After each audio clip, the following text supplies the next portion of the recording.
কোথায় ছিলে? শ্রদ্ধেয় গুরু, চল ফাংশন হাউসে যাই। সবার পেছন গরম হয়ে আছে, তোমার ঠান্ডা করা দরকার। আমি যাব না। ওহ, আমি বুঝেছি। এবার আমি তোর নুমকুটা কেটে নেব, প্রথমে তোকে ঠান্ডা করার জন্য, তারপর আমি তোকে নেব।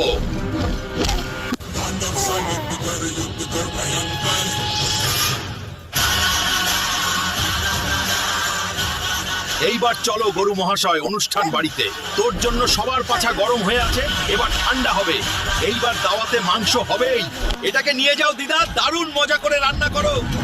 এবার সবাই পাছা ঠান্ডা করে গরুর মাংস দিয়ে ভাত খাবো। আমাদের হাল্ক যতদিন আছে আমরা ডেলি পাছা ঠান্ডা করে মাংসের দিয়ে ভাত খাবো। হাল্ক থাকলেই টেনশন নাই। আমি হাল্ক আপনাদের সবার জন্য প্রার্থনা করছি, এই ভিডিওটি লাইক করুন, চ্যানেলটি সাবস্ক্রাইব করুন। আপনার ইচ্ছা 2 দিনের মধ্যে পূরণ হবে। হাল্ক সব সময় আপনার সাথে আছে।